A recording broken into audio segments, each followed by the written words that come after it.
Most people never noticed how quietly Renee Caldwell moved. At Bellamy's, quiet wasn't a suggestion. It was survival. Plates were lowered, not dropped. Shoes never squeaked. Voices stayed soft even when the bill climbed higher than a monthly rent check.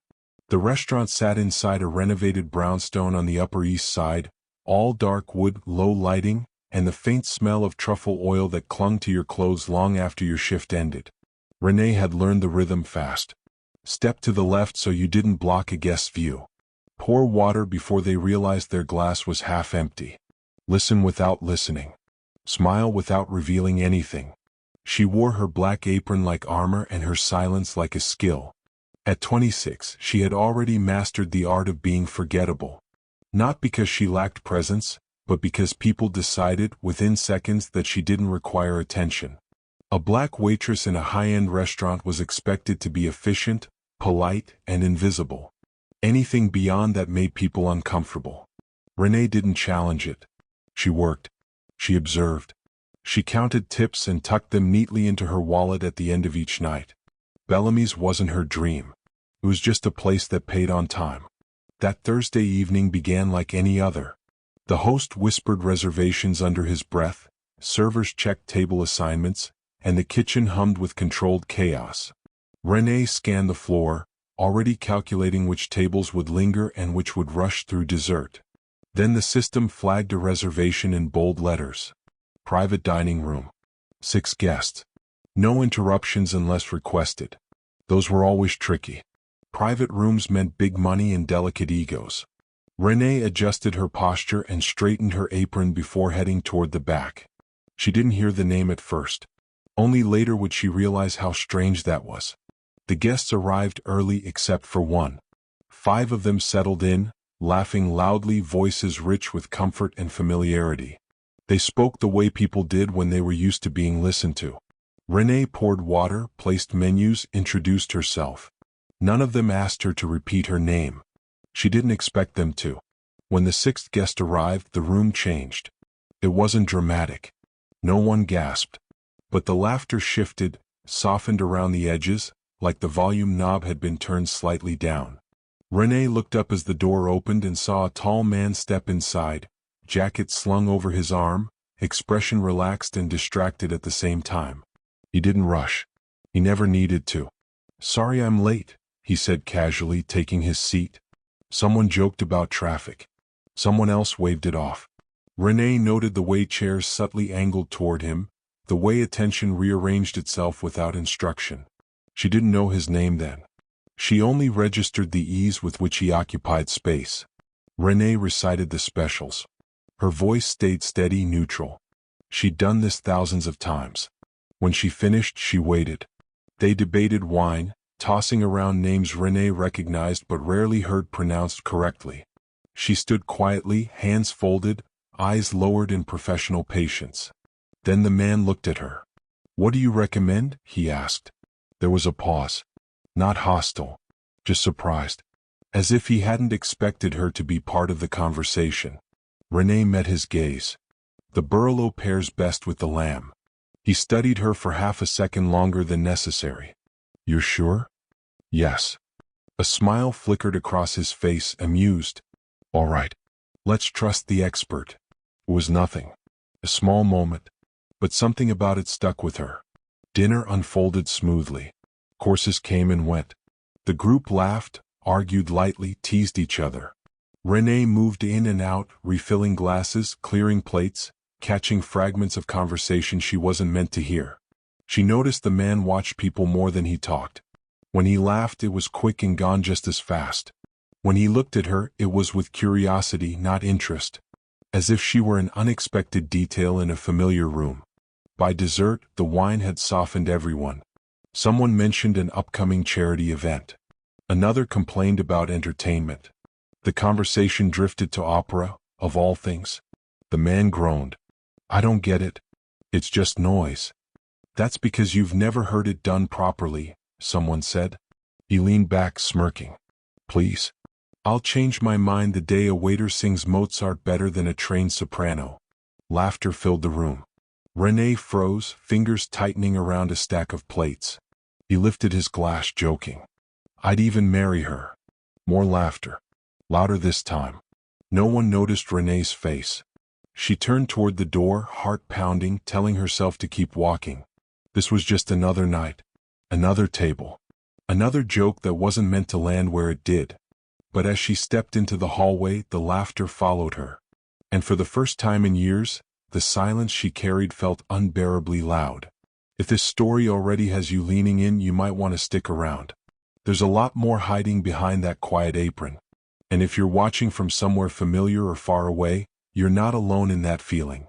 Renee rested her forehead against the cool wall, took a breath, and didn't yet realize how much that moment was about to cost her. Because the man who laughed didn't know who she was. And neither did she anymore. The man's name followed Renee long after he left the building. She heard it first from the bartender, spoken casually while polishing a glass. Then again from two servers whispering near the service station, their voices hushed but excited. By the time Renee clocked out that night, the name had settled into the air like a low hum. Caleb Whitmore. She didn't ask who he was. She didn't need to. The way people said his name told her enough. There was admiration there. A little envy. And something else. An unspoken understanding that he existed in a different tier of reality. Renee rode the subway home standing up, her shoulder pressed against a metal pole, replaying the night in fragments. The wine discussion. The joke. The way he'd looked at her afterward, as if surprised by his own words but unwilling to take them back. She told herself it didn't matter. People like him passed through Bellamy's all the time. CEOs. Hedge fund founders. Tech investors whose faces appeared briefly on magazine covers before being replaced by someone younger. They came, they ate, they left. Still, when she lay in bed staring at the ceiling of her small apartment in Harlem, his voice crept back in. I'd even marry her. The words felt lighter in memory than they had in the moment. That bothered her. She didn't want them to soften. The next morning, she stopped for coffee on her way to work, scrolling absent-mindedly through her phone. A headline caught her eye. Whitmore Capital announces new acquisition. She paused. The photo loaded slowly. Too slowly. And when it did, there he was. Same face. Same faint smile. Same expression of someone who'd never had to wonder if a room would accept him. Renee locked her phone and slid it back into her bag. So that was who he was. At Bellamy's that evening, the mood was different. The private dining room had already been reset, as if the night before had never happened. Fresh linens. Polished silverware. No trace of laughter or humiliation. Renee tied her apron and focused on her section. She told herself she wouldn't think about him again. But something shifted in the days that followed. The manager lingered near her station more often. The host checked the reservation list twice before posting it. And every time Renee passed the private rooms, she felt a faint tightening in her chest, like anticipation she didn't want. 3 nights later it happened. Renee, the manager called. Office. Her stomach dropped. She wiped her hands and followed him, heart pounding. In her experience, being called into the office rarely meant anything good. He closed the door and leaned against his desk. There's a booking next week. Private event. She nodded. Okay. They requested you. The words landed softly, but they carried weight. Who did? She asked, though she already knew. Whitmore. Caleb Whitmore. Renee felt heat rise up her neck. Why? The manager shrugged. He said you were professional. Memorable. Memorable. She almost laughed. I don't want to, she said carefully. The manager sighed. I get it. But he's a valued client. This isn't optional. She left the office feeling hollow. The night of the event arrived too quickly. Bellamy's was closed to the public. The dining room transformed into something more intimate. A grand piano sat near the wall, its polished surface reflecting the dim lights. Renee noticed it immediately and felt a ripple of unease she couldn't explain. Caleb arrived early this time. He stood near the bar, speaking quietly with someone from management. When he saw Renee, he paused. Good evening, he said. She nodded. Sir. There was no joke this time. No laughter. Just a thin layer of politeness stretched tight between them. As the evening progressed, Renee sensed his attention without looking at him. not staring, observing, as if he were trying to place her in a mental category that refused to stick. At one point he asked how long she'd worked there. 2 years, she said. And before that? She hesitated. Other restaurants. He smiled slightly. You're careful with your answers. I'm at work. Fair enough. The pianist began warming up, fingers brushing the keys. Renee's breath caught before she could stop it. The sound slipped under her skin, familiar and unwelcome. Caleb noticed. You like music, he said. She didn't respond.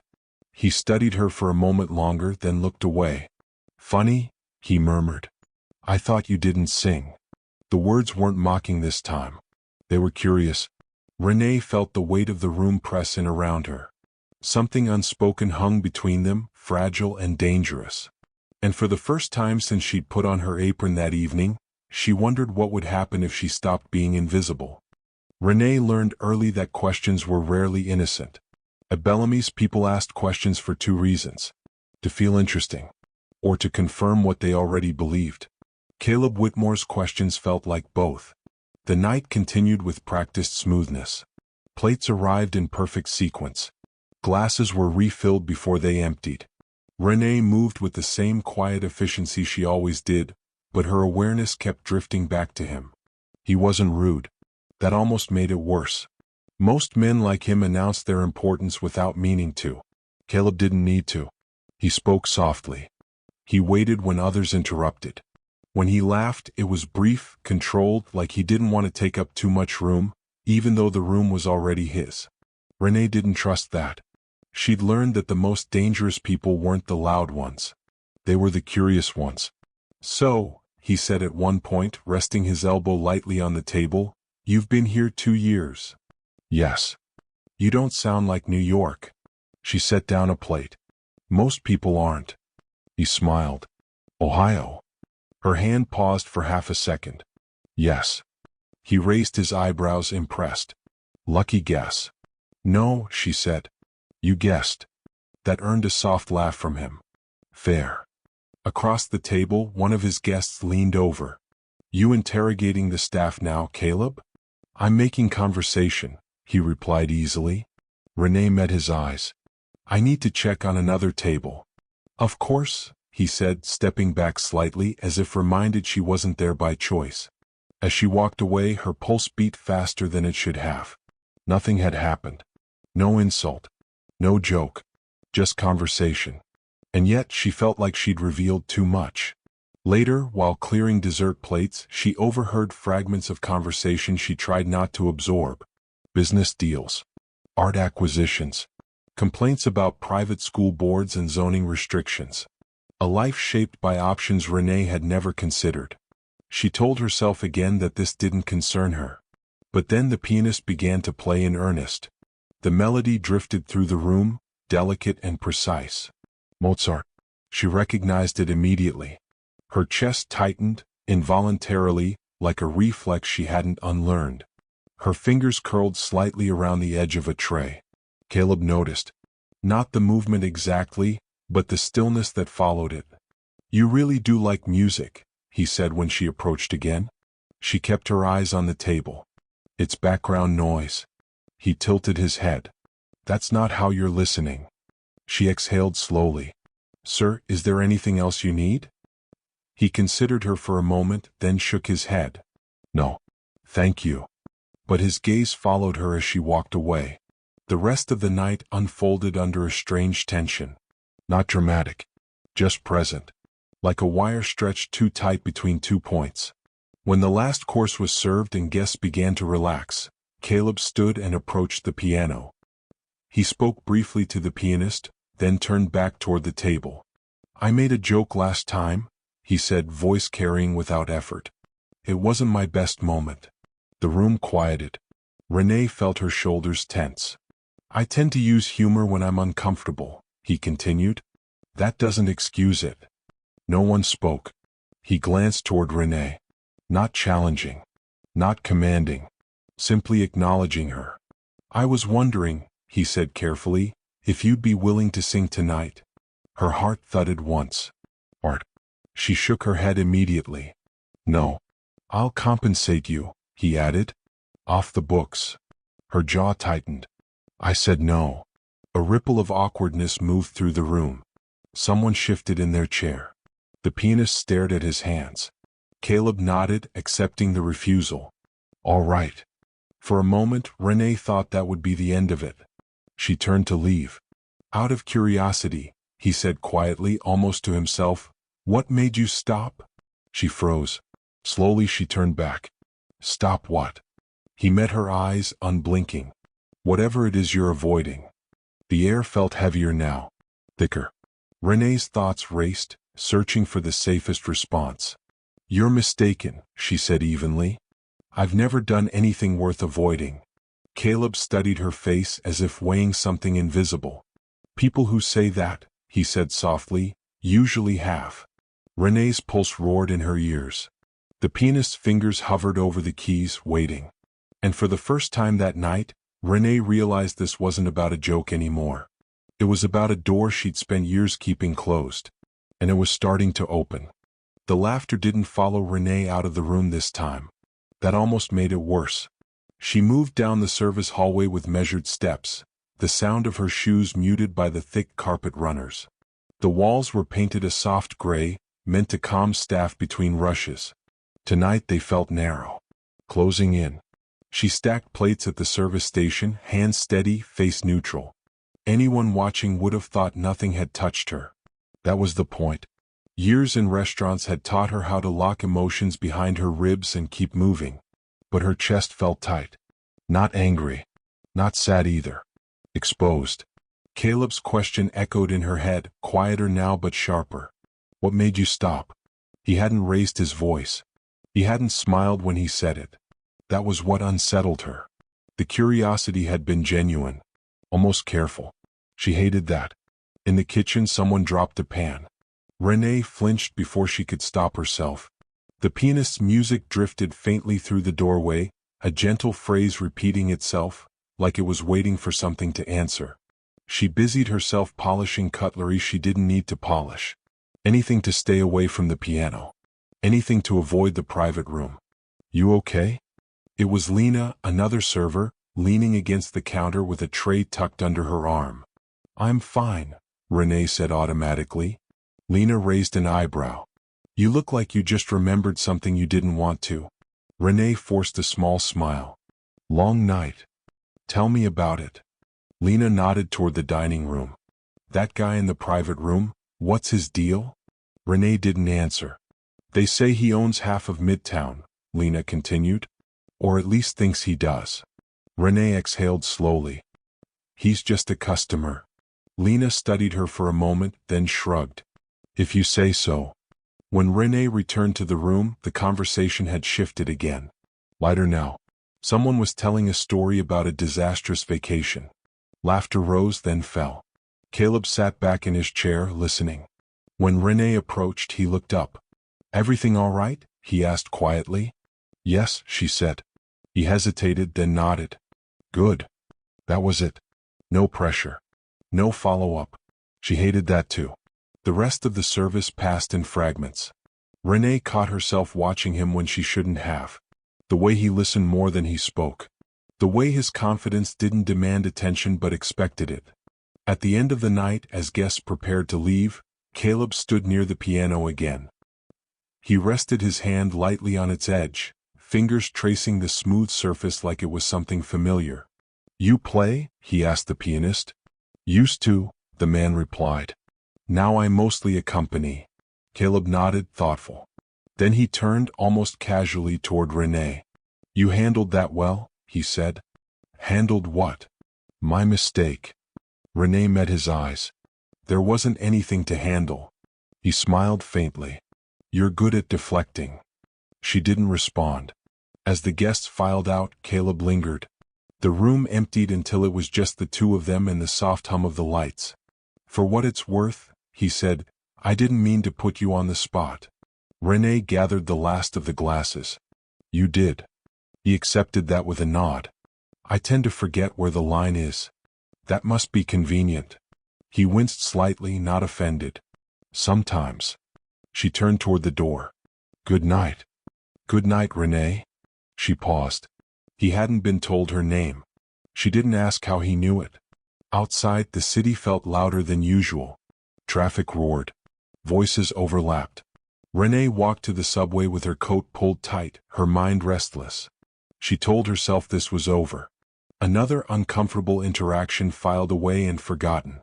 But as the train rattled into the station, she realized something had shifted. Caleb Whitmore hadn't laughed this time. He had listened. And that was far more dangerous.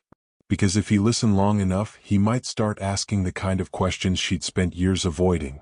And she wasn't sure what would happen if she ever answered them. By the time Renee reached her apartment, the city had settled into its late-night rhythm. Sirens in the distance. A radio playing too loudly somewhere below her window. The building's radiator clicking like it was trying to say something important and failing. She kicked off her shoes, dropped her bag by the door, and stood there longer than necessary, staring at nothing. She told herself she was tired. That was always the explanation. Long shifts did that to you. So did carrying plates heavier than they looked and smiles that never quite reached your eyes. Still, she didn't turn on the light. She walked to the window instead and rested her forehead against the glass. Her reflection stared back faintly, doubled by the city lights behind her. For a moment, she barely recognized herself. Caleb's voice surfaced again, uninvited. What made you stop? She hadn't answered because there was no simple version of the truth. Any answer that fit neatly into a sentence would have been a lie. Renee pressed her palms together until the familiar ache in her fingers grounded her. She had learned to do that years ago, back when her hands mattered more than her words. Sleep didn't come easily. When it finally did, it brought memories she hadn't invited. She was 9 again, sitting in a classroom that smelled like dry erase markers and old books. Her feet didn't reach the floor. She was humming without realizing it, a tune her mother played on the radio every morning while getting ready for work. Do that again, the teacher said. Renee woke with a sharp breath, heart racing. The room was dark. Quiet. Too quiet. She sat up, rubbed her face, and swung her legs over the side of the bed. Her throat felt tight like it always did after dreams like that. As if her body remembered something her mind tried to forget. She didn't sing. Not even when she was alone. The next few days passed in a blur of routine. Wake up. Coffee. Subway. Bellamy's. Repeat. Renee kept to herself, avoiding the private rooms entirely. She half expected Caleb to return. Half feared he wouldn't. When he didn't show up, she felt an unexpected flicker of relief. And disappointment. She hated that too. On Friday night, Lena cornered her near the service station. So, Lena said, lowering her voice, you and Mystery Billionaire friends now? Renee sighed. No. Because the way he looked at you. He wasn't looking at me, Renee cut in. Lena gave her a look. Sure. Renee picked up a tray. Drop it. Lena held up her hands. All right. But for what it's worth, you rattled him. Renee paused. What do you mean? He's used to people performing, Lena said. Laughing when he jokes. Playing along. You didn't. Renee walked away before Lena could say more. That night, as she cleared a table near closing, the host approached her. Renee, he said, hesitant. There's a note for you. A note? He handed her a folded card. No logo. No flourish. Just her name written neatly on the front. Her stomach tightened. She waited until she was alone in the break room to open it. Inside, a single sentence. I owe you an apology. Coffee if you're willing. A phone number beneath it. No signature. She stared at the card for a long time. Apologies, in her experience, came with conditions. Expectations. A desire to feel absolved without actually changing anything. Wealthy men were especially good at that. She folded the card and slid it into her bag, telling herself she would forget about it. She didn't. The weekend passed slowly. Renee found herself replaying moments she tried to bury. The piano. The way the notes had curled into her chest before she could stop them. The dangerous ease with which music still recognized her. On Sunday evening, she stood in her kitchen, phone in hand, staring at the number. This was a bad idea. She knew that. Nothing good came from reopening doors that had been closed for a reason. But something about the note had unsettled her. Not what it asked for, but what it didn't. No explanation. No justification. Just an acknowledgement that something had gone wrong. Finally, she typed a single message. Coffee. 1 hour. Public place. The reply came almost immediately. Thank you. No emojis. No follow-up. Renee set the phone down, her pulse quickening. She didn't know what she expected from the meeting. Closure maybe. Or proof that her instincts were right, that this was just another man used to getting what he wanted. But as she washed her mug and stared at her reflection in the sink, another thought crept in, unwelcome and persistent. What if he wasn't trying to hear her sing again? What if he was trying to listen? And what if, for the first time in years, she didn't know which possibility frightened her more? Dayton, Ohio, didn't look like the kind of place where anything extraordinary began. The houses leaned a little too close to each other, paint peeling in places no one bothered to fix. In the summer, the air smelled like hot pavement and cut grass. In the winter, it smelled like metal and old snow. Renee grew up in a narrow 2-story home on a quiet street where nothing much changed, except the people who learned to leave. Her mother, Gloria, worked most of the time. She left before sunrise, her keys jingling softly so she wouldn't wake Renee, and came home when the sky was already dark. She smelled like antiseptic and tired skin, and she always kicked her shoes off at the door like the weight of them mattered. You eat? She'd ask even when Renee clearly had. Yes, Mom. Homework done. Yes. They moved around each other gently, like two people sharing space rather than a life. Not because there wasn't love, there was, but because there wasn't time. Music entered Renee's life by accident. She was 9 years old, sitting in a classroom with desks too big for her legs. The lesson dragged on, and without realizing it, she started humming. Not loud. Just enough to fill the silence in her own head. A tune from the radio that played every morning while her mother got dressed. Renee. She froze. Do that again, the substitute teacher said. Renee's face burned. I'm sorry. I didn't say stop, the woman replied. I said do it again. Renee hummed, quieter this time, her shoulders tense. The room went still. The teacher stared at her like she'd misplaced something important and just found it again. That afternoon, Renee was sent to the music room instead of the bus line. By the end of the week, she was in the school choir. By the end of the year, people were whispering. She's special. Renee didn't feel special. She felt watched.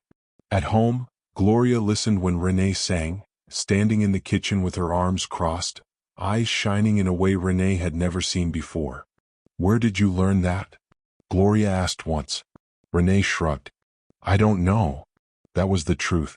Singing didn't feel like learning. It felt like remembering. Things changed after that. Permission slips. Weekend rehearsals. Competitions in neighboring towns. Renee rode buses with kids whose parents waited in lobbies, clapping too loudly. Gloria came when she could, sitting stiffly in the back, proud and out of place at the same time. When the letter arrived from the Arts Academy in Cincinnati, Gloria held it like it might disappear. A scholarship, she whispered. Renee, this is big. It was partial. Not enough.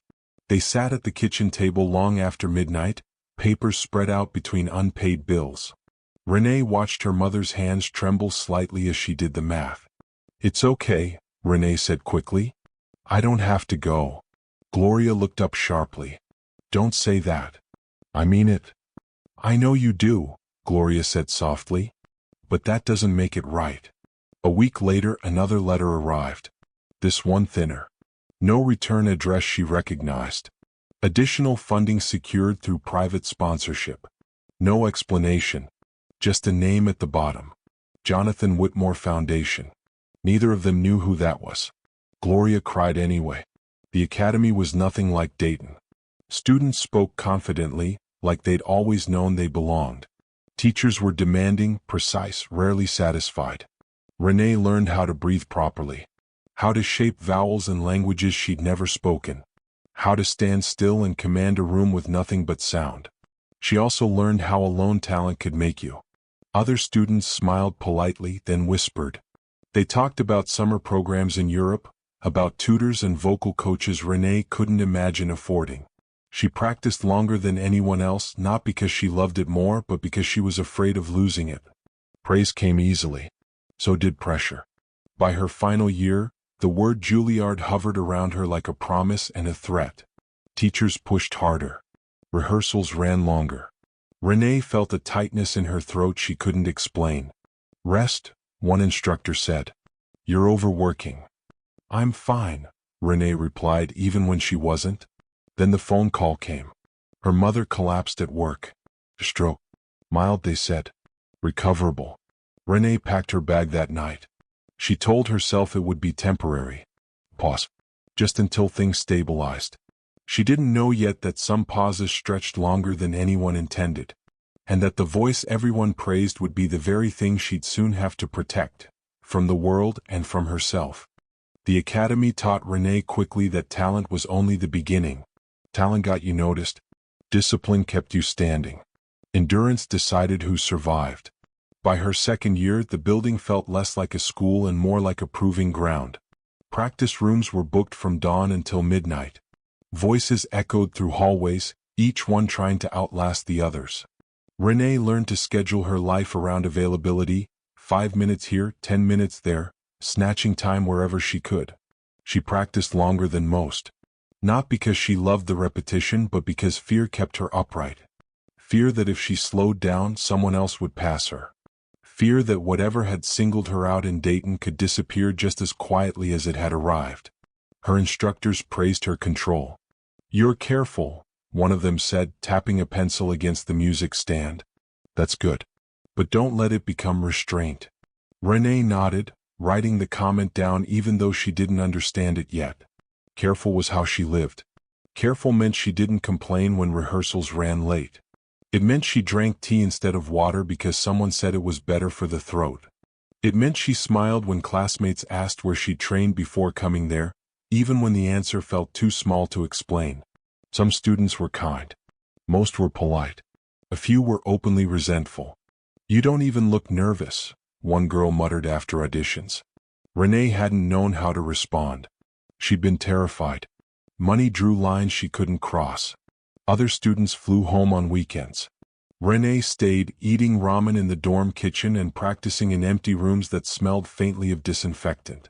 She took part-time work helping file sheet music, cleaning rehearsal spaces, anything that kept her close to sound. When her mother called, Renee lied. "I'm doing great," she'd say. "Classes are intense, but good."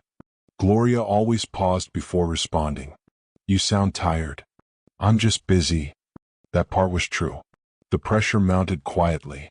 Teachers began to expect more. They stopped praising and started correcting. Renee took notes obsessively, circling phrases like projection and stamina. She ignored the faint scratchiness that sometimes followed long sessions. Everyone had off days. By her third year, auditions dominated everything. Summer programs, master classes, opportunities Renee barely dared to want. Then came the Juilliard talk. It wasn't official, just suggestions. A raised eyebrow here, a casual comment there. "You should think about New York," an instructor said one afternoon, almost offhand. "You'd be competitive." The word settled into Renee's chest and refused to move. She began practicing harder, longer. She pushed through fatigue and swallowed discomfort, convinced that discipline meant ignoring warning signs. When her voice felt thick in the mornings, she warmed up longer. When notes didn't land cleanly, she repeated them until they did. One evening, after a particularly long rehearsal, she stepped outside and realized she could barely speak. Panic flared, sharp and immediate. The next morning, her voice returned. Slightly hoarse but usable. She told herself it was nothing. The Juilliard auditions were scheduled for early spring. Renee prepared meticulously. She worked with a coach who warned her to rest more. "You can't muscle your way through this," the woman said gently. Renee nodded and did exactly that. The day of the audition, she felt hollowed out and wired at the same time. She sang well. Not perfectly but honestly. Enough to advance. Then came the second round. And the third. She called her mother after each one, heart pounding. I think I might actually have a chance, she said after the last callback. Gloria laughed through the phone. I knew it. 2 days later, Gloria collapsed at work. The call came while Renee was in the practice room, holding a note she'd sung 1,000 times before. She cut off mid-phrase, the sound dying abruptly in the small space. At the hospital, doctors spoke calmly. Mild stroke. Recovery expected. Renee sat beside her mother's bed, holding her hand, watching machines do the work she couldn't. I'm okay, Gloria whispered. You don't need to stay. Renee shook her head. I'm not going anywhere. She emailed the academy that night. Family emergency.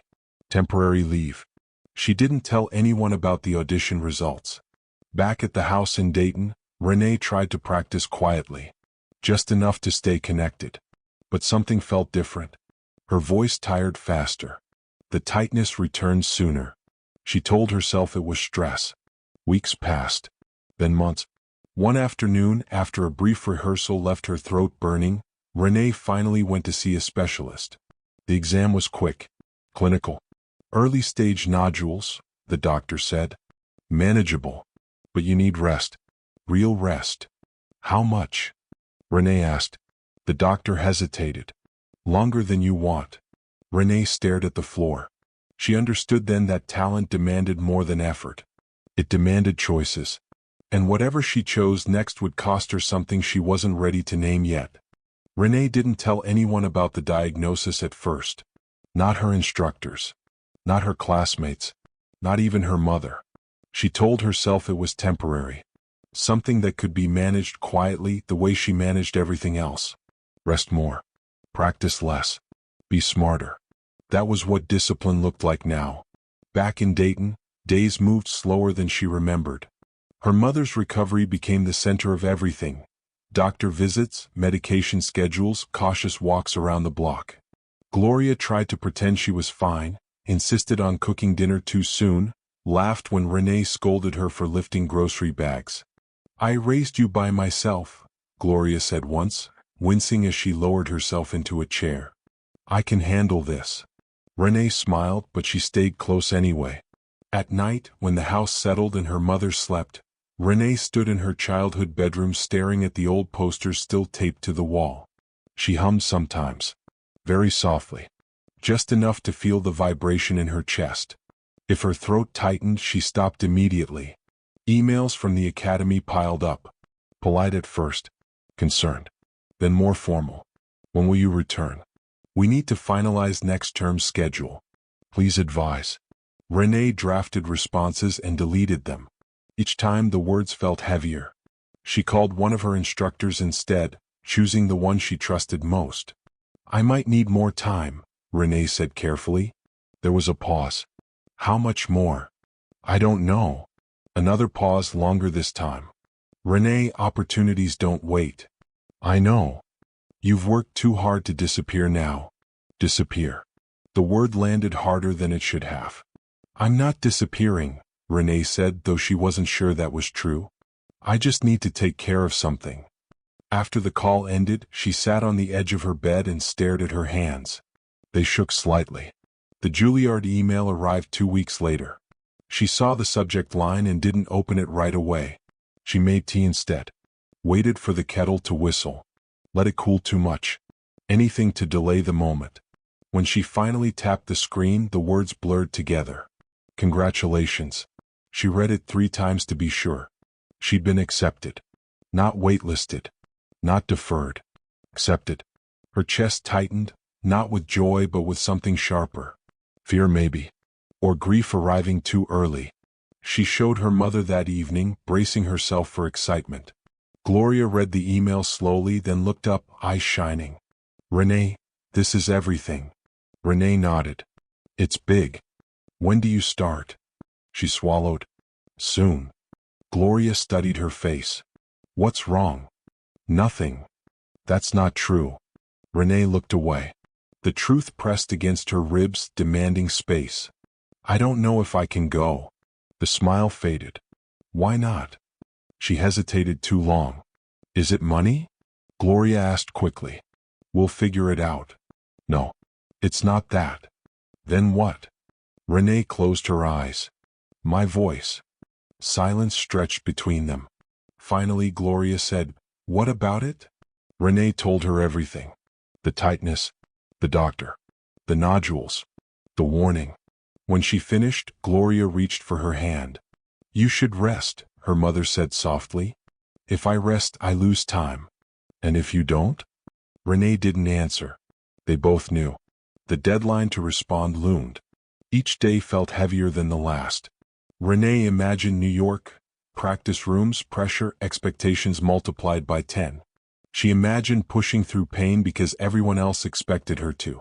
Because she expected herself to. She also imagined waking up one morning and not being able to sing at all. The academy called again. Juilliard sent a follow-up. Encouraging. Impatient. One afternoon, Renee sat at the kitchen table with the acceptance email open on her phone and the doctor's report spread out beside it. Two futures staring back at her, neither willing to wait. She typed a response. Then deleted it. Typed again. Hands shaking, she finally pressed send. That night, she lay awake listening to her mother's breathing through the thin wall, the house humming softly around them. She had chosen. But even as exhaustion pulled her under, one thought refused to let go. She didn't know whether she had just protected her voice, or said goodbye to it forever. Renee didn't announce her decision. There was no dramatic phone call. No final rehearsal. No goodbye performance that people could point to later and say they'd been there. She simply stopped answering emails. The academy sent reminders at first. Then questions. Then, eventually, silence. At Juilliard, her file closed quietly. Back in Dayton, life adjusted itself around the choice she'd made. Gloria improved slowly, stubbornly insisting on reclaiming her routines. Renee took a job at a grocery store near their house, working early mornings and late afternoons. It paid less than she'd hoped, but it was steady and it kept her close. People asked questions, she learned to deflect. Still singing? Taking a break? How long? Not sure. She said it enough times that it almost sounded true. Music became something she carried alone. She stopped opening sheet music. Stopped listening to recordings that reminded her of who she'd been. When the radio played something operatic, she switched stations. When Gloria asked her to sing, even softly, Renee found reasons not to. "It hurts," she said once. That part wasn't a lie. Her throat improved with rest. The doctor confirmed it. No permanent damage as long as she was careful. Conservative. Patient. Those words followed her everywhere. Conservative. Careful. Patient. Months passed. Then a year. Renee saved money quietly. Enough to leave eventually. Dayton felt smaller now, the streets unchanged while she felt stretched thin by everything she wasn't saying. When she finally moved to New York, it wasn't with excitement. It was with resignation. She arrived with 2 suitcases and a sublet in Harlem that smelled faintly of bleach and old incense. She took restaurant jobs because they were easy to find and didn't ask questions about her past. Bellamy's came later. After she'd learned how to smile again without revealing too much. She never told anyone about the academy, or Juilliard, or the acceptance email she still had archived on her phone, unread but never deleted. At Bellamy's she became reliable, quiet, professional, exactly what the job required. Years blurred together that way, until Caleb Whitmore made a joke, until he asked a question she hadn't prepared for. Now, sitting at her small kitchen table in Harlem, Renee stared at the coffee cup she hadn't touched. The meeting with Caleb was scheduled for the next afternoon. Public place. Busy cafe near the restaurant. She'd chosen it deliberately. Neutral ground. No piano.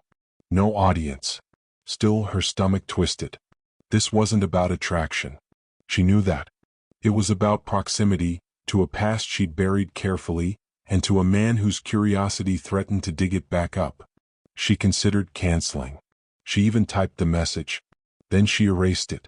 The next day she arrived early. She chose a seat near the window, back straight, hands folded. The cafe buzzed with afternoon energy. Laptops open, cups clinking, low conversations overlapping in comfortable noise. Caleb arrived exactly on time. No entourage. No visible security. Just a man in a dark coat, scanning the room until his eyes landed on her. He smiled briefly, almost uncertain. "Thank you for meeting me," he said as he sat. Renee nodded. 1 hour. He accepted that easily. Understood. They ordered coffee. Black for him. Tea for her. For a moment, neither spoke. "I wanted to apologize," Caleb said finally. "Not because I felt awkward. Because I was wrong." She watched his face closely. There was no performance there. No rush to justify himself. "You don't usually explain yourself," she said. He smiled slightly. "No. I usually don't have to. And now I realized I crossed a line I didn't even see." She absorbed that quietly. "I'm not asking you to forgive me," he continued. "I just didn't want the last thing between us to be a joke." Renee took a sip of her tea. It was too hot. She welcomed the distraction. "Why did you request me again?" she asked. He didn't hesitate. "Because you didn't laugh." She looked at him sharply. "Everyone laughs," he said. "Even when they shouldn't." "You didn't? That stays with a person." Silence stretched between them. Renee exhaled slowly. "I'm not interesting." He shook his head. "You're careful." She stiffened. "That's not a compliment." "I know." Outside, a bus hissed to a stop. Someone laughed too loudly near the counter. Caleb leaned back slightly. "I won't ask you to sing," he said. "Or explain. Or reopen anything you've closed." Renee studied him. "Then why are we here?" He met her gaze, expression steady. "Because I think there's a story you never got to finish," he said. "And I'm starting to realize it might matter more than mine." Her pulse quickened. She didn't answer. But as she sat there, surrounded by noise and movement, Renee felt something shift again. Subtle but unmistakable. The door she'd closed years ago wasn't opening yet. But someone had found the handle. Renee didn't tell anyone about the cafe meeting. Not her mother. Not the coworkers she tolerated. Not even the version of herself that usually narrated decisions in careful, rational steps. She went to work the next evening like nothing had changed. But everything felt louder. Bellamy's hummed with its usual controlled chaos. Glassware chimed. Chairs scraped softly against the floor. The low murmur of wealth and expectation hung in the air like a second ceiling. Renee moved through it all on instinct, her body remembering what her mind tried not to examine. She told herself Caleb's words meant nothing. A story you never got to finish. It was a vague sentence. The kind people said when they wanted to feel profound without committing to anything real. And yet, it followed her from table to table, clinging to her thoughts while she poured wine and cleared plates. She was wiping down a corner table when her manager pulled her aside. "Private reservation tonight," he said quietly. "Top floor. Same client." Her chest tightened. "I wasn't scheduled." "I asked for you specifically," Caleb said from behind them. Renee turned. He stood a few steps away, hands in his coat pockets, posture relaxed but alert. He looked different here. Less neutral. The restaurant sharpened his edges. Her manager glanced between them, sensing something but unwilling to ask. "Everything okay?" Renee forced a nod. "Yes." "Good," he said, already retreating. "Don't keep him waiting." Caleb watched her closely as they rode the elevator up. Neither spoke. The silence wasn't awkward. It was loaded. The private room overlooked the city. Floor-to-ceiling windows framed Manhattan like a living mural. The piano sat in its usual place, lid closed, black surface reflecting the lights below. Renee avoided looking at it. "This isn't what we agreed," she said once the door shut. "I know," Caleb replied calmly. "And you're free to walk out." She didn't move. "I wanted you to see the room again," he continued. "Without an audience. That's manipulative." "Yes," he said without offense. "But not dishonest." She crossed her arms. "What do you want?" He hesitated. That alone surprised her. "I want to understand why you're here," he said. "Not at this restaurant. In this life." Renee laughed once, sharp and humorless. "You're paying me to serve food." "I'm paying Bellamy's," he corrected. "You're choosing to stay." The distinction irritated her because it was true. She set down the tray harder than necessary. People stay where they're needed. Caleb nodded. And where they're afraid to leave. Her eyes snapped up. You don't know anything about me. No, he agreed. That's why I stopped joking. He moved closer to the piano, resting a hand on its edge but not opening it. I did some digging, he said carefully. Not on you. On voices. Renee's breath caught. What does that mean? There are only so many people with that range, he said. With that control. With that kind of restraint. Her pulse thudded in her ears. I didn't find your name, he added quickly.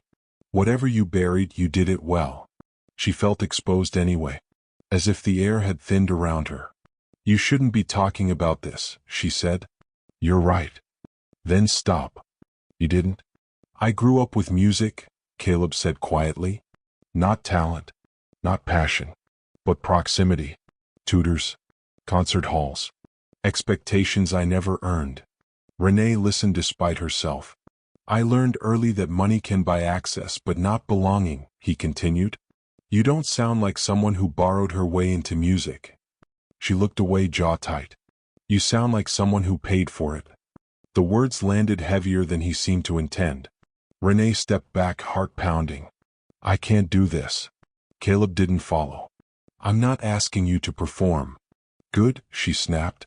Because I won't. Silence stretched between them again. Then he said, there's an event next month. Small. Private. Not here. Her laugh came out shaky. You just said. I said I wouldn't ask you to sing, he replied. I'm asking you to attend. She frowned. As what? As yourself, he said simply. She stared at him, searching for the catch. No stage, he added. No spotlight. Just listening. Renee's throat tightened. The piano behind her felt closer now, like it was leaning in. I'll think about it, she said, though the words felt dangerous even as they left her mouth. Caleb nodded once as if that was all he'd hoped for. As she left the room, her reflection caught in the glass. Older than she felt, younger than she expected. Downstairs, the noise swallowed her again. But something had cracked. And for the first time in years, the silence she'd built her life around no longer felt safe. Renee tried to outrun the feeling by walking home.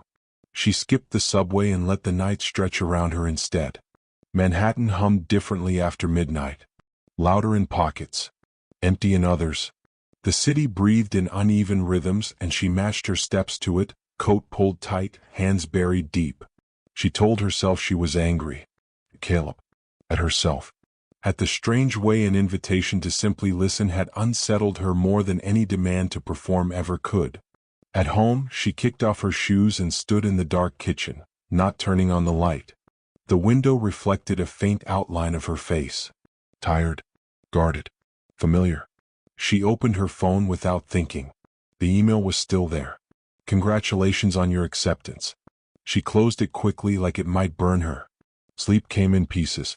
Short stretches broken by soundless dreams. Her mother's voice. A piano bench. A stage she never stepped onto. The next morning she called Gloria. They talked about ordinary things at first. Weather. Neighbors. A cousin's engagement Renee barely remembered. Then Gloria said casually, You sound tight. Renee leaned against the counter. Long shift. You always say that when something's wrong. Renee smiled despite herself. I didn't say something was wrong. You didn't have to. There was a pause. The kind that asked permission without demanding it. Someone asked me to go to a music thing, Renee said finally. Gloria didn't respond right away. Renee imagined her mother sitting at the small dining table back home, fingers resting near the phone, listening carefully. And? Gloria asked. And I said I'd think about it. That's new, her mother said gently. Renee closed her eyes. I don't even sing anymore. I know. I don't miss it, Renee added quickly. I miss who I was before everything stopped. Gloria exhaled slowly. Those two things aren't the same. Renee swallowed. What if I go and it reminds me why I quit? Then you'll know, Gloria said. And knowing is better than wondering. The call ended soon after. Neither of them pushed further. The days leading up to the event passed too slowly and too fast at the same time. Renee didn't mention it to Caleb. He didn't bring it up either. She wondered if that was intentional. At work, the piano remained closed. The staff avoided the room unless necessary. Regulars still asked questions she deflected with practiced ease. "You ever sing?" one woman asked her, eyes flicking to the piano. Renee smiled politely. "Only in the shower." The night of the event arrived without ceremony. It was held in a restored townhouse near Central Park. The kind of place that felt preserved rather than lived in. Soft lighting. Polished wood floors. Art that looked expensive without trying to impress. Renee stood at the entrance longer than necessary before going in. She wasn't dressed for attention. Simple black dress. Flat shoes. Hair pulled back. The uniform of someone who wanted to disappear. Caleb spotted her almost immediately. He didn't approach right away. That, more than anything, made her stay. The room filled slowly. Conversations bloomed and faded. A string quartet warmed up in a corner, instruments murmuring to one another. Renee drifted toward a window, fingers resting against the glass. She told herself she was just listening, just observing. Caleb joined her quietly. "You came," he said.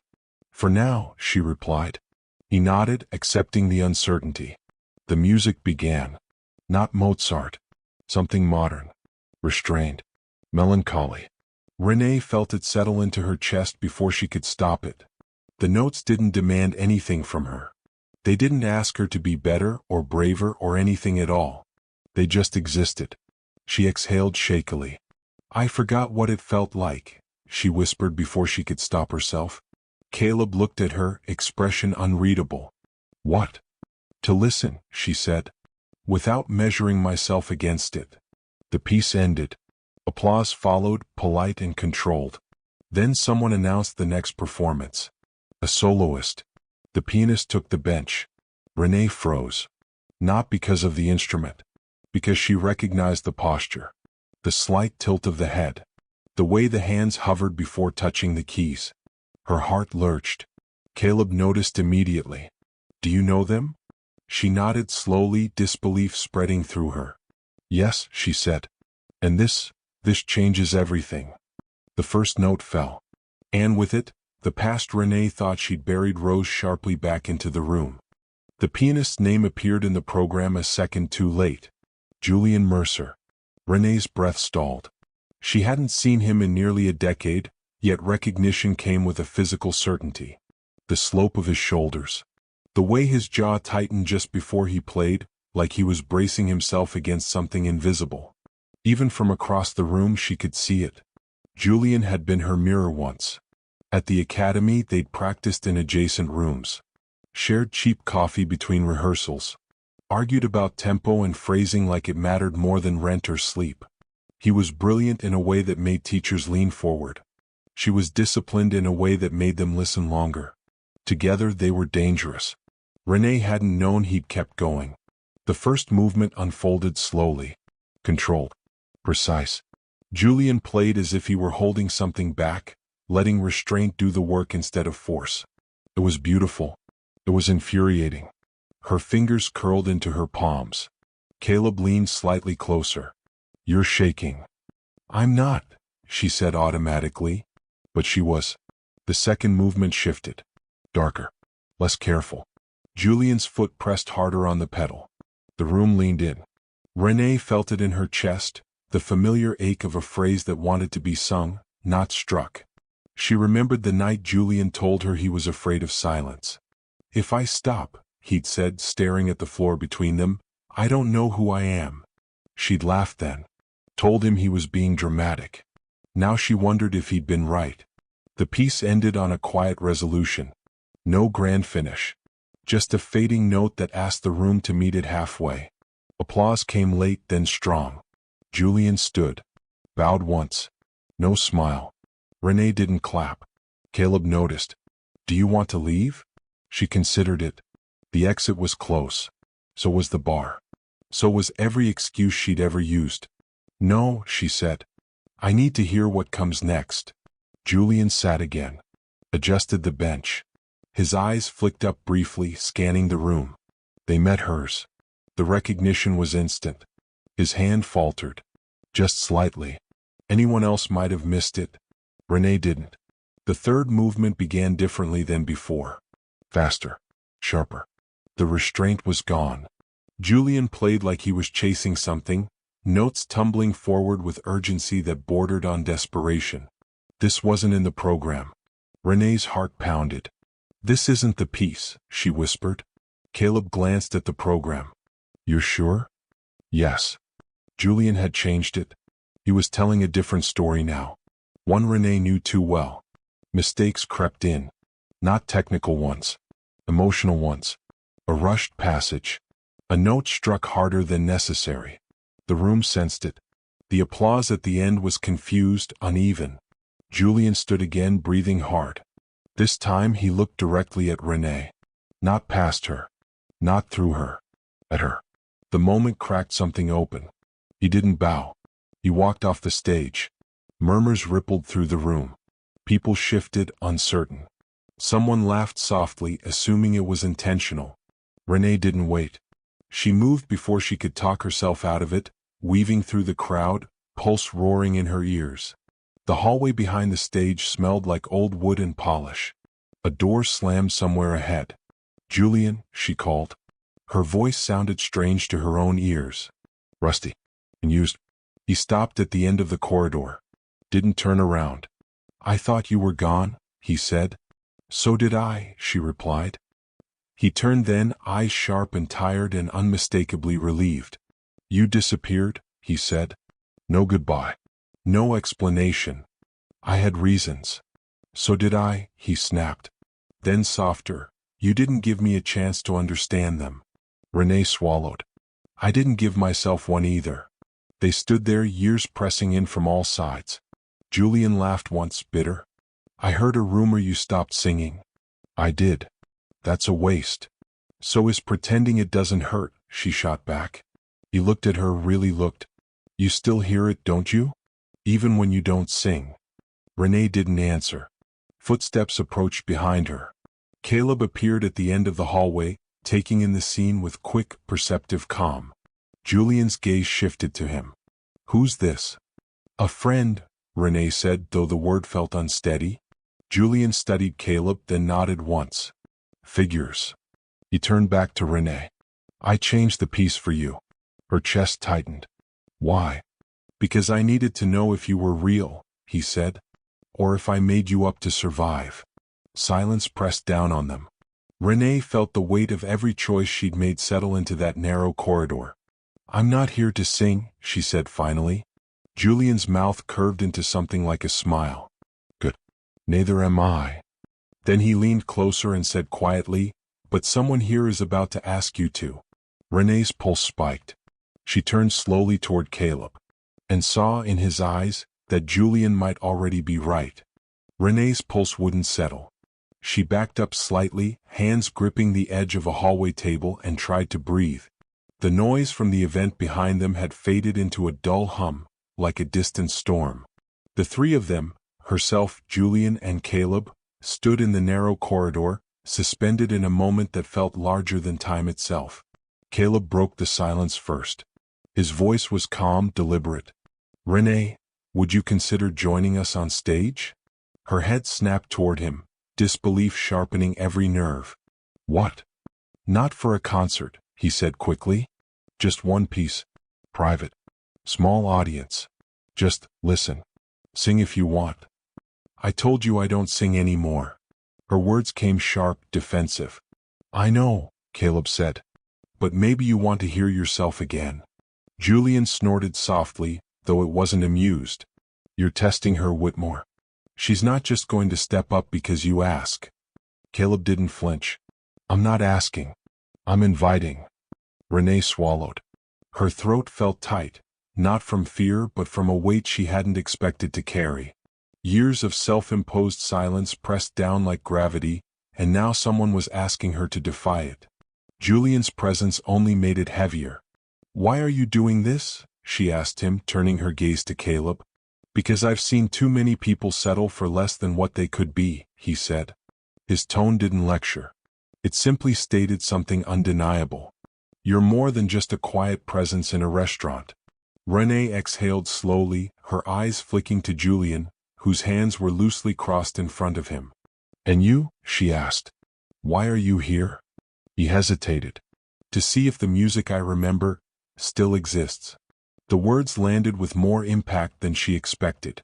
Memories of academy practice rooms, late nights with sheet music scattered across floors, and the feeling of shared struggle flooded her mind. Julian's fingers had coaxed melodies from a piano she could still feel under her fingertips, even after all this time. You don't get it, she said, almost a whisper. I stopped because it hurt too much. Because every note reminded me of what I lost, who I lost. Julian's eyes softened. Exactly why you should play. You're not performing for anyone but yourself this time. Her heart thudded violently against her ribs. She wanted to refuse. She wanted to walk away, to return to the careful, muted life she had built for herself. But there was something in Julian's gaze, a raw honesty, that chipped away at the walls she'd spent years constructing. Caleb stepped slightly closer, his tone gentler now. I won't make you. No pressure. No expectations. Just see if it still feels like you. The silence that followed was electric. Renee's hands tingled, almost as if the piano itself were calling to her through the empty corridor. Her chest ached with a mixture of fear and longing, and she realized she hadn't felt anything like this in years. Julian shifted, his voice low. I never stopped believing you'd come back. Her eyes met his, and she felt the years of separation, the unspoken words, and the shared regrets that had haunted both of them. I don't even know if I can, she admitted. You can, Julian said firmly. You've always had it. You just need to remember. Renee's fingers itched to move. Her palms were clammy. She wanted to argue, to retreat into the safety of her silence. But a part of her, a part she had buried under years of caution and fear, wanted desperately to step forward. Caleb glanced between them, reading the tension with sharp intuition. The audience, he said softly, is already waiting. But you're not performing for them. You're performing for yourself. No one else matters. Renee's pulse raced. She could feel the invisible threads pulling her toward the piano in the private room, toward the memory of music that had once defined her life. Then Julian stepped aside, motioning toward the doorway. It's waiting, he said. Whether you play or not, it's still there. Her gaze flicked to Caleb, then to Julian, then back to the doorway. The familiar black lacquer of the piano glinted under the soft light. She could almost hear the echo of her own voice, long silent, trembling in anticipation. Renee's jaw tightened. Her fingers itched. She took a step forward, then stopped. Her mind screamed caution. Her heart demanded it. She realized with startling clarity that the choice wasn't just about singing anymore. It was about confronting every fear, every regret, every part of herself she had hidden for a decade. And as the faint hum of the room pressed against her, Renee made the first decision that could change everything. She reached for the piano. A moment later, the corridor was silent except for the faintest sound. Her breath, steadying, preparing to release what had been held back for years. The piano waited. And Renee's past, present, and uncertain future hovered in the air like a note suspended just before it fell. And somewhere deep inside she felt it, the music had never really left her. Renee sat down slowly, as if the bench might vanish if she moved too fast. The piano bench was colder than she expected. The polished wood pressed into the backs of her legs, grounding her in a way nothing else had. She placed her hands in her lap first, deliberately not touching the keys. The instrument loomed in front of her, lid open now, strings faintly humming with the leftover energy of Julian's playing. The room had gone quiet in that specific, uncomfortable way people get when something unscheduled happens. No announcements. No introductions. Just a woman sitting where she wasn't listed to be. Renee could feel eyes on her back. Curious. Confused. Some impatient. A few already skeptical. She didn't look up. If she did, she knew she'd leave. Julian stood off to the side, arms folded, his face unreadable. Caleb remained near the doorway, far enough away to give her space, close enough to witness whatever happened next. He wasn't smiling. That helped. Renee exhaled through her nose. Her hands rose, hovering inches above the keys. They trembled. She clenched them into fists and dropped them back to her lap. This was a mistake. Her mind raced with practical thoughts. Her voice wasn't warmed up. She hadn't sung publicly in years. Her throat still tightened under stress. She could crack. She could freeze. She could humiliate herself in front of people who would forget her name but remember the sound of failure. The urge to stand up was overwhelming. Then she remembered the grocery store mornings. The sound of carts rattling. The way she used to hum under her breath in aisle 6 before she trained herself out of it. She remembered Gloria sitting at the kitchen table, pretending not to listen when Renee practiced scales at 16. She remembered Julian, younger, furious at a wrong note, slamming the piano lid and storming out because perfection felt like oxygen back then. Renee opened her eyes. She touched the keys. A murmur rippled through the room. The sound was soft, exploratory. A single chord barely pressed. The piano responded warmly, forgivingly. Her shoulders dropped a fraction. She played again. Slower. Letting her fingers remember before her mind interfered. The melody was simple. Something old. Something learned before technique took over. The room leaned in. Renee closed her eyes and sang. Not loudly. Not dramatically. Just enough to let the sound exist. Her voice emerged raw, unpolished, carrying the faint rasp of disuse. It wasn't perfect. It wavered on the second phrase. She adjusted instinctively, breath deepening, posture shifting the way her teachers used to demand. She didn't open her eyes.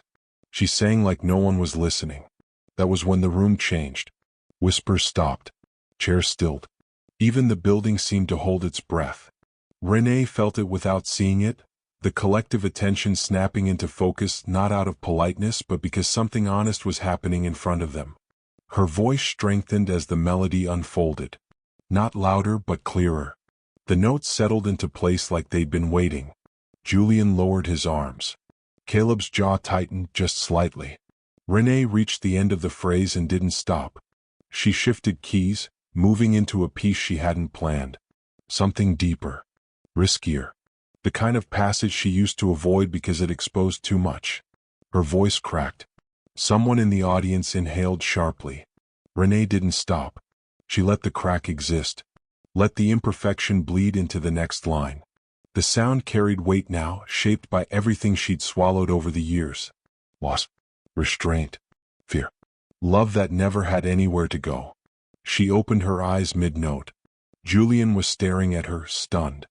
Not impressed. Not nostalgic. Shaken. Tears streaked silently down the face of a woman in the front row. A man beside her wiped his glasses without realizing it. No one reached for their phones. No one moved. Renee felt something loosen in her chest. She wasn't performing. She was telling the truth. The final note lingered longer than she expected. She let it fade naturally, resisting the urge to control the ending. When it disappeared, the silence that followed wasn't empty. It was full. For a long moment, no one clapped. Then a single hand came together. Then another. Applause swelled, uneven at first, then steady. Not explosive. Renee stood slowly, heart pounding, disoriented. She bowed once, awkwardly, already overwhelmed by the noise. She turned toward Julian instinctively. His face had gone pale. He looked afraid. Before she could speak, before anyone could approach her, a man near the back rose abruptly from his seat. Well-dressed. Older. His expression tight with something Renee couldn't immediately place. He stared at her like he'd seen a ghost. That voice, he said loudly, breaking the atmosphere. Where did you train? The room stilled again. Renee hesitated. I didn't. Julian stepped forward suddenly. You should sit down, he told the man, voice sharp. The man ignored him. I knew it, he said, eyes fixed on Renee. I knew I recognized it. Caleb moved closer now. Renee's pulse spiked. Recognized it from where? The man smiled grimly. From a recital that never happened, he said. From a girl who vanished the week she was supposed to debut. The room buzzed. Renee felt the floor tilt beneath her feet. Because suddenly the life she'd buried was no longer hers to control. The room felt smaller after that. Renee became acutely aware of how exposed she was, standing beside the piano with dozens of eyes fixed on her, no longer listening but searching. The applause had died completely. What remained was curiosity sharpened by recognition. "I don't know what you're talking about," she said, but the words lacked force. The older man stepped forward anyway. He moved with the confidence of someone used to being listened to. Silver hair, tailored jacket, the faint impatience of authority etched into his posture. "My name is Arthur Keene," he said to the room, then back to Renee. "I was on the selection committee for the Midwestern Conservatory Showcase. 10 years ago." Julian swore under his breath. Renee's mouth went dry. She hadn't heard that name spoken out loud in years. Not since the phone call she never returned. "I reviewed your audition tapes," Keene continued. "I argued for you. You were supposed to open the program. Then you withdrew without explanation." Murmurs spread again, this time sharper. Renee felt Caleb's presence at her side. He didn't touch her, didn't intervene, but his proximity steadied her. "I didn't withdraw," she said carefully. "I deferred." Keene raised an eyebrow. "Indefinitely?" "Yes. That's a polite way to say disappeared." Renee's jaw tightened. "You don't get to decide what that means." Keene studied her, then nodded slowly as if filing something away. "Fair enough." He turned to the audience. "What you just heard is not an amateur voice. It's not a lucky fluke. That's training layered over restraint. That's someone who learned how to survive disappointment without losing discipline." Renee's chest constricted. Julian stepped in front of her now. "This isn't appropriate." Keene looked at him. "You're the pianist who changed the program without notice." "Yes." "And you knew who she was." Julian didn't answer. "That's what I thought," Keene said. Caleb finally spoke. His voice was low, controlled. "This was meant to be a private event." "And it still is," Keene replied. "But privacy doesn't erase history." He looked back at Renee, something softer edging into his expression. "Why didn't you come back?" The question wasn't accusatory. That made it worse. Renee searched for an answer that wouldn't fracture her in front of strangers. She found none. "My mother got sick," she said instead. "I stayed." Keene nodded once. "And after?" Renee hesitated. The silence stretched. "After," she said quietly, "I learned how easy it is to stop." No one interrupted her. Keene exhaled slowly. "There are people who would still want to hear you." Renee laughed, short and incredulous. "You just heard me. That's enough." "For tonight," he agreed. "But talent doesn't expire because it goes unused." Julian turned sharply. "You don't get to recruit her like this." Keene's gaze hardened. "I'm not recruiting. I'm acknowledging." Renee stepped back, overwhelmed. "I didn't come here for this." "I know," Caleb said softly, only for her. She met his eyes. Something unreadable passed between them. Keene checked his watch. "I won't push," he said. "But I won't pretend this didn't happen either." He pulled a card from his jacket and placed it gently on the piano, not handing it to her, not demanding anything. "Call me if you want to talk," he said. "About options, not obligations." Then he turned and left the room. The tension didn't leave with him. People slowly resumed breathing, conversation creeping back in cautious threads. Someone laughed nervously. Another person applauded again, uncertainly, as if trying to reset the atmosphere. Renee felt hollow. She slipped away from the piano, moving toward the side corridor, head down. Caleb followed. Julian didn't. They stopped near a quiet alcove, away from the noise. "I'm sorry," Caleb said. "I didn't know he'd be here." "I believe you," Renee replied. Her voice sounded distant to her own ears. "That doesn't make it easier." She pressed her palms together, grounding herself. "This is why I stopped. Because once people know, they decide things for you." Caleb shook his head. He offered. He didn't demand. They never do at first. He studied her. "And what do you want?" The question landed differently now. Renee opened her mouth to answer, then closed it again.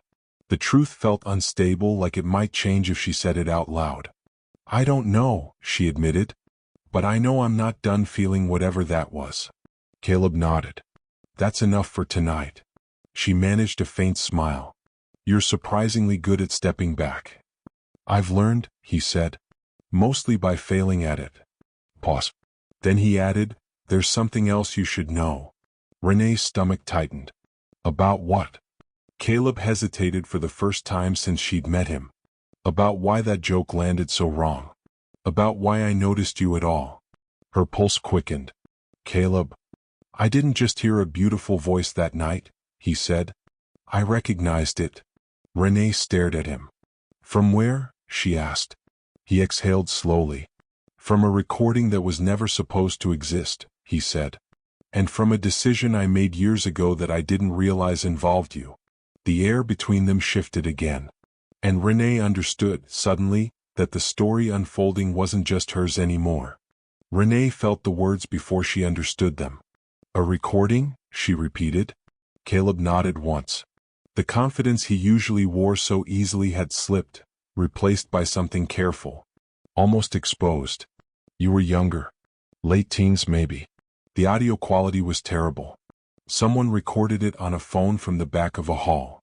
Julian's recital, Renee thought immediately. The regional showcase. The night she'd sung without expectation because no one important was supposed to be listening. Her throat tightened. That recording was private. It wasn't meant to travel, Caleb said. But it did. Circulated among donors. Patrons.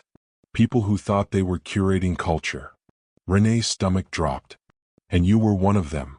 Yes. The word landed cleanly. No excuses attached. I funded a program back then, he continued. Scholarships. Performances. I was young, impatient. I thought money could accelerate talent. Renee laughed softly, but there was no humor in it. So you decided who mattered. I thought I was helping, he said. I was wrong about a lot of things. She looked away, chest tight. The alcove felt too small now. Too close. You disappeared shortly after that, Caleb said. The recording vanished. The name attached to it stopped coming up. I assumed you chose something else. You assumed, she said quietly, and moved on. Yes. She swallowed. Then why notice me now? Caleb hesitated. Because when you sang at the restaurant, it wasn't polished.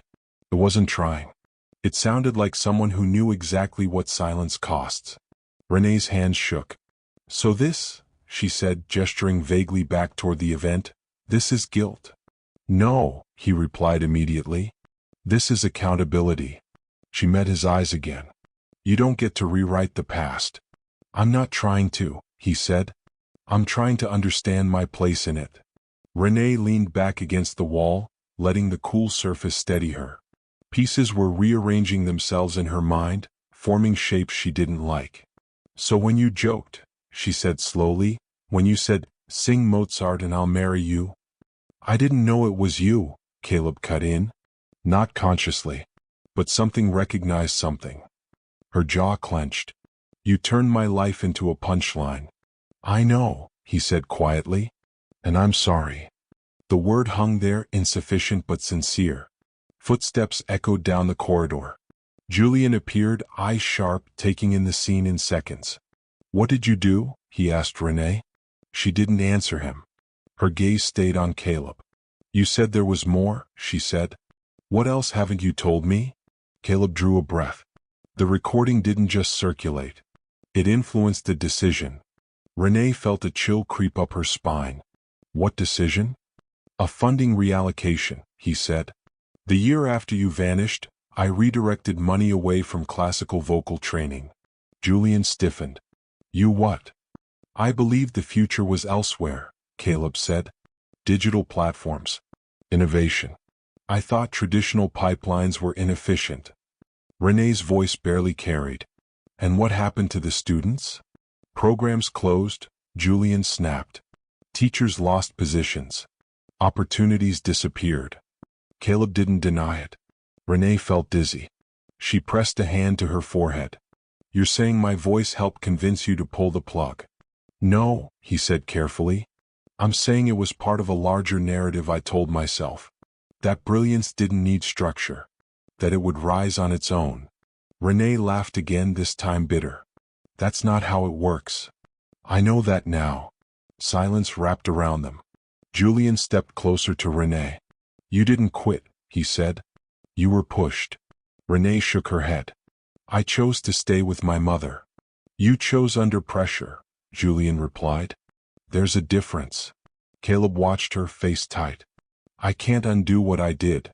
No, Renee said. But you can stop pretending it didn't matter. Another pause. I'm stepping back from the foundation, Caleb said finally. Effective immediately. Julian scoffed. That's not redemption. That's retreat. Renee lifted a hand. Stop. Both men froze.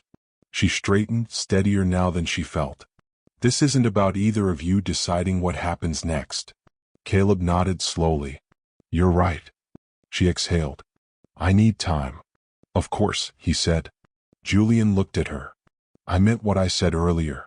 I'm not here to pull you back onto a stage. I know, she replied. That's why this hurts. The noise from the main room swelled again. Someone called Julian's name. He hesitated, then nodded to Renee. I'll find you later, he said. When he left, Renee and Caleb stood facing each other, everything unsaid pressing between them. One more thing, Caleb said carefully. She closed her eyes. What now? There's another recording, he said. Better quality. Archived. Her eyes flew open. Where? She asked. Caleb's expression darkened. In a place you never consented to be stored. Renee's heart began to race. And people still have access to it, he added. The floor seemed to tilt. Because suddenly, reclaiming her voice meant confronting the fact that it had never really been hers alone. Renee didn't sleep that night. She lay on her bed fully dressed, staring at the faint crack in the ceiling that ran from one corner to the other. Every time she closed her eyes, she heard it, not the music but the idea of it. Her voice, stored somewhere without her consent. Preserved. Catalogued. Possibly traded like a collectible. Archive. The word felt invasive in a way she couldn't quite articulate. By morning, she'd made a decision that scared her more than performing ever had. She texted Caleb. I want to hear it. The reply came almost immediately. Okay. But not here. And not alone. They met 2 hours later in a glass-walled conference room inside a private cultural foundation near Midtown. The building looked sterile, intentionally neutral, like it didn't want responsibility for what happened inside it. Julian was already there. Renee stopped short when she saw him. I didn't invite him, she said flatly. Caleb shook his head. I did. You shouldn't do this without someone who understands what they're hearing. Julian met her gaze. You can send me away. She considered it. Then she shook her head. Stay. No one sat right away. The room smelled faintly of lemon cleaner and cold electronics. A tablet rested on the table, screen dark. Caleb didn't touch it. Before we play anything, he said, there's something else you should know. Renee folded her arms. This is starting to feel like a pattern. He accepted that. The archive isn't public. But it's been accessed. Her jaw tightened. By who? Potential donors. Board members. Curators, Caleb said. People who evaluate talent without context. Julian swore quietly. That's unethical. Yes, Caleb agreed. Which is why I'm dismantling it. Renee laughed sharply. You already said that. I said I was stepping back, he corrected. I didn't say how. He finally picked up the tablet, fingers hovering. Once you hear this, you can decide what happens next. Legal action. Silence. Exposure. I won't interfere. Renee stared at the black screen. You don't get credit for that. I know. Julian pulled out a chair and sat, elbows on the table, hands clasped. His jaw was tight, eyes alert. Renee sat last. Caleb pressed play. At first there was static. Shuffling. Someone coughing in the background. Then, her voice. Younger. Clear. Unafraid. Renee's breath caught so sharply it hurt. She remembered this night. A borrowed dress. A small hall. No expectations. She hadn't been trying to impress anyone. That was the problem. Her voice filled the room, strong and open, soaring in a way she hadn't allowed herself to remember. There was joy in it. There's naivety. Julian closed his eyes. Renee didn't. She watched Caleb instead. He wasn't looking at the screen. He was watching her reaction, face stripped of its usual composure. Not pride. Not satisfaction. Regret. The piece ended. Applause erupted in the recording, genuine, surprised, messy. Silence followed in the room. Renee realized she was crying only when Julian slid a tissue across the table without a word. "That's not who I am anymore," she said finally. Julian shook his head. "It is. You just learned how to survive without her." Caleb spoke carefully. "That recording influenced more than funding. It shaped perception. People expected you to appear, to belong to them." Renee stood abruptly. "I never agreed to that." "I know." She paced the length of the room, anger finally breaking through the shock. "So what? I get it back now. After years of being quietly erased." Julian looked up. "You weren't erased. You were paused." She spun on him. "You kept going." "I had fewer reasons to stop," he said simply. That stung because it was true. Caleb stood too. "There's a hearing next week. Internal. About the archive. About past practices." Renee laughed without humor. "You want me to testify?" "I want you to choose," he said. "Publicly or privately." Her phone buzzed in her pocket. She ignored it. Then it buzzed again. Julian glanced at it. "You should check that." Renee frowned and pulled it out. Unknown number. She hesitated, then opened the message. "We heard the voice last night. If you're ready to talk about opportunities, we are too." No name. No explanation. Just certainty. Her blood ran cold. She looked up slowly, meeting both men's eyes. "They already know," she said. Caleb's expression hardened. "That was fast." Renee's hands curled around the phone. "You said the archive wasn't public." "It isn't," he replied. Julian stood sharply. "Then someone leaked it." The realization settled heavily between them. Renee felt something shift inside her. Not fear this time, but resolve. "They took my voice without asking," she said quietly. "I'm done letting them decide what it means." She slipped the phone back into her pocket. "And now," she added, "I'm going to find out exactly who they are." The room went very still. Because whatever came next wouldn't be quiet. And Renee was no longer interested in staying silent. Renee moved faster than either of them expected. By the time Caleb suggested lawyers and Julian suggested caution, she was already pulling on her coat. The decision had settled in her chest with an unfamiliar steadiness. Not anger. Not fear. Clarity. "I'm not chasing them," she said. "I'm meeting them." Caleb frowned. "That's dangerous." "So is pretending they don't exist," she replied. The message had included a location after she responded with a single word. "Who?" "A midtown hotel. Conference level." That same evening. Neutral ground, she thought. Or at least public. Julian insisted on coming. Caleb didn't argue this time. The hotel lobby buzzed with quiet wealth. Soft lighting. Muted colors. People who knew how to occupy space without drawing attention. Renee felt every step she took, heels clicking too loudly against the marble floor. They were escorted upstairs by a young assistant who didn't meet Renee's eyes. The conference room was larger than she expected. Glass walls. Long table. City lights pressing in from all sides. 3 people sat waiting. 2 men. 1 woman. None of them stood. Renee stopped just inside the doorway. "Thank you for coming," the woman said smoothly. She was in her 40s, composed, eyes sharp without being unkind. "I'm Elaine Porter."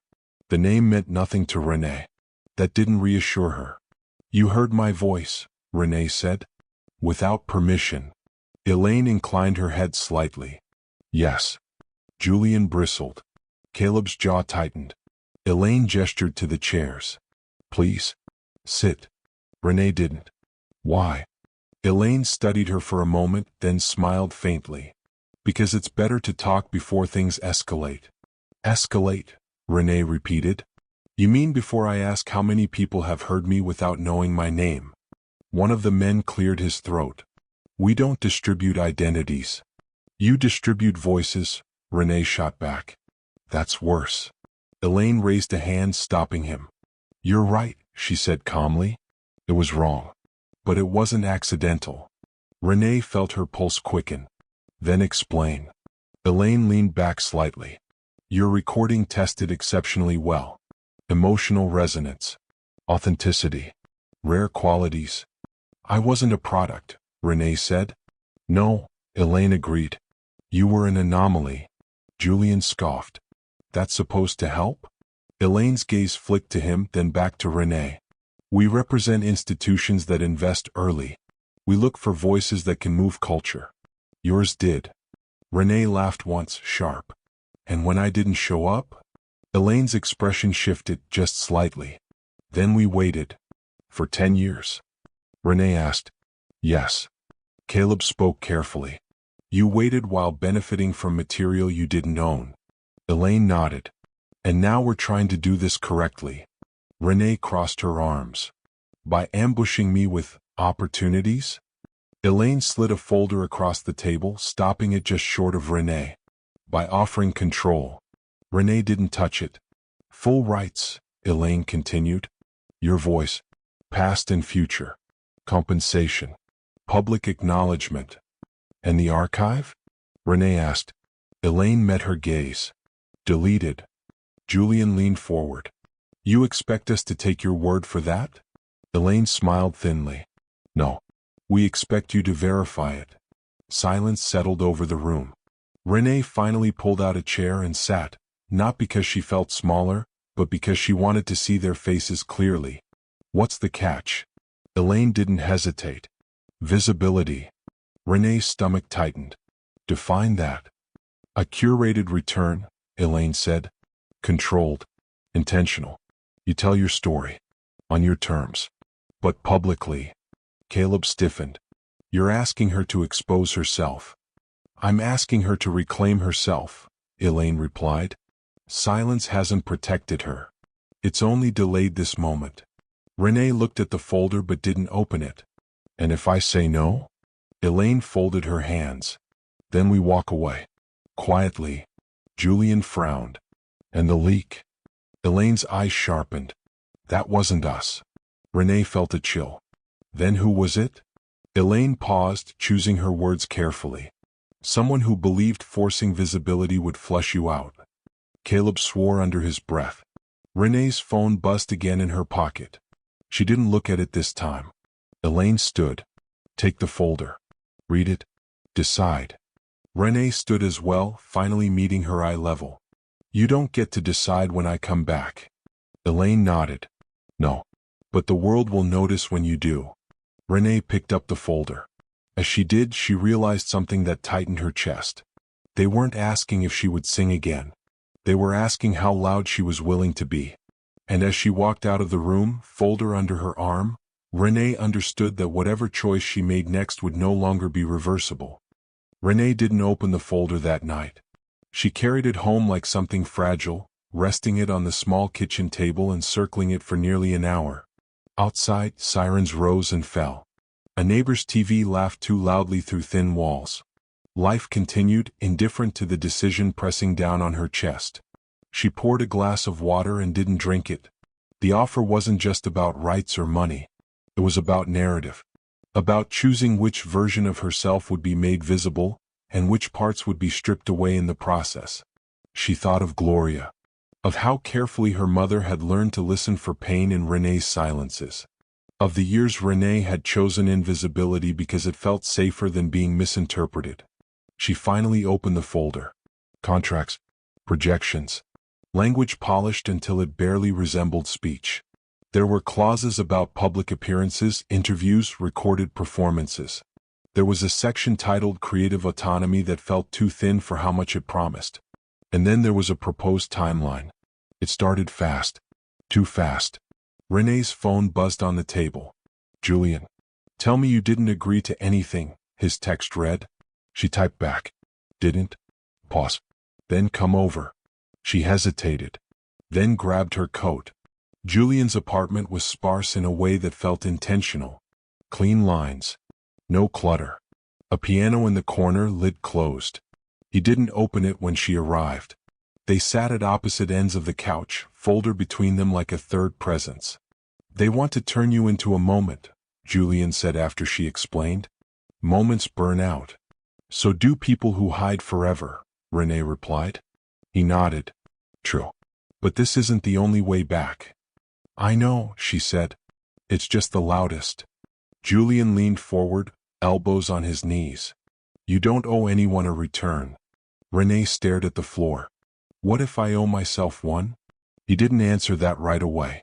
Instead, he stood and crossed to the piano. He lifted the lid slowly, deliberately, as if asking permission from the room. He played a single note. Soft, unassuming. You remember the last thing you said to me before you left? He asked. Renee swallowed. I said I needed time. You said you were afraid if you stayed, you'd disappear into expectations, Julian corrected. That if you left, at least the choice would be yours. She closed her eyes. I thought I was protecting something. You were, he said gently. But protection can turn into a cage if you never unlock it. The note he'd played faded into silence. Renee looked at him. If I do this, if I step back into public view, I don't want to be curated. Julian nodded. Then don't be. It's not that simple. No, he agreed. But it's possible. Her phone buzzed again. This time, she answered without looking. It was Gloria. Renee's throat tightened immediately. Hey.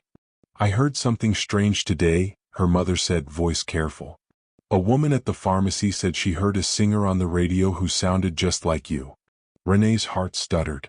On the radio? Yes. Just a clip. No name. But it stopped me in the aisle. Renee sat very still. What did you think? I thought, Gloria said slowly, that you sounded like yourself again. Renee closed her eyes. They're moving faster than they admitted, Julian said quietly once the call ended. Renee nodded. They're forcing the moment. She stood, decision settling into place with a weight that felt earned. Then I don't let them control it.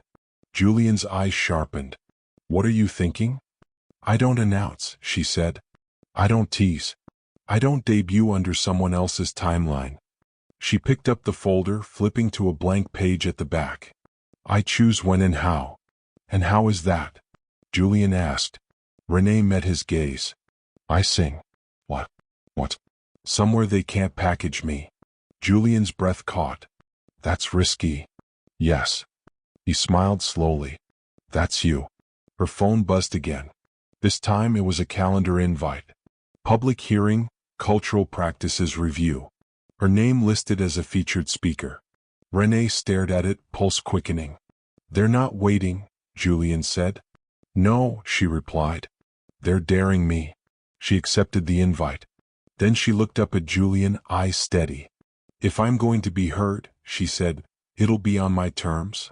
Outside, the city hummed, unaware that something long silent was about to speak again. And Renee knew the next time she opened her mouth to sing, it wouldn't be to ask permission. The morning of the hearing arrived with a sky so clear it seemed to mock the tension coiling in Renee's chest.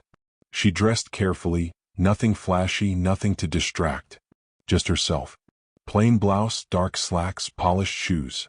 The folder with all the archived material sat beside her on the table in the car, unopened. She didn't need it. The facts were already lodged in her mind. Ownership, consent, agency. Everything she had been denied, and everything she intended to reclaim. Julian drove. Silence stretched comfortably between them, punctuated only by the hum of tires against asphalt. He didn't offer advice. He didn't need to. He simply reminded her without words that she wasn't alone. The building loomed tall and sterile, the kind of place designed to make people feel small. Inside, staff directed them efficiently, unaware of the storm contained in a young woman's heartbeat. The hearing room was stark. Long polished table. High-backed chairs. A panel of 5 officials. 2 seats for observers, though none of the audience seemed ready for the story that was about to unfold. Renee set the folder down gently, then removed her coat. She had one choice: be present, be visible, and speak without flinching. Caleb sat to her right. Julian leaned slightly behind her, not in front, letting her occupy the space she had earned.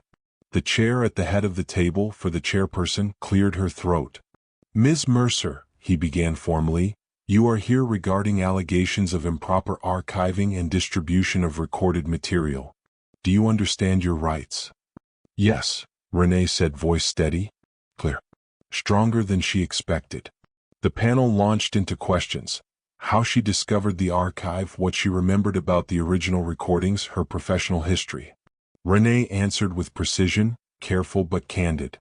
Every fact, every feeling, every moment of being unheard found its way into her testimony. Julian watched quietly. Caleb adjusted his notes but didn't intervene. And then the moment came that she hadn't rehearsed, that no lawyer or advisor could prepare her for. A representative from the foundation, Elaine Porter, stepped forward. "Ms. Mercer," she said softly, "would you demonstrate what you are asking us to acknowledge?" Renee's heart leapt. She had imagined this moment countless times in fragments. Alone in her apartment, at the piano in Julian's studio, humming under her breath in grocery store aisles. But now all eyes were on her. She walked to the small upright piano set at the front of the room. Fingers hovered above the keys. Breath steady. She remembered the corridor, the restaurant, the first time she had dared to sing publicly again. A soft inhale. A single note. It carried through the room, tentative at first, then growing. A line of music that refused to be contained. Her voice, clear, resonant, alive. Each phrase filled the space with years of absence, of suppressed emotion, of reclamation. The panel listened. The observers listened. Julian and Caleb listened. Even the walls seemed to lean in. And then she let herself go, fully, unapologetically. The music curved around the truths she had carried. She didn't fight cracks in her voice. She allowed them because they were hers. Imperfect, honest, real. By the end, silence hovered. Then the room erupted, not in forced applause, not in staged admiration, but in recognition. Eyes wet, hands shaking, heads bowed. Acknowledgement without needing to speak. Elaine Porter approached afterward carefully. "You've made your case, Ms. Mercer," she said. "More than anyone could have expected." Renee nodded, heart still racing.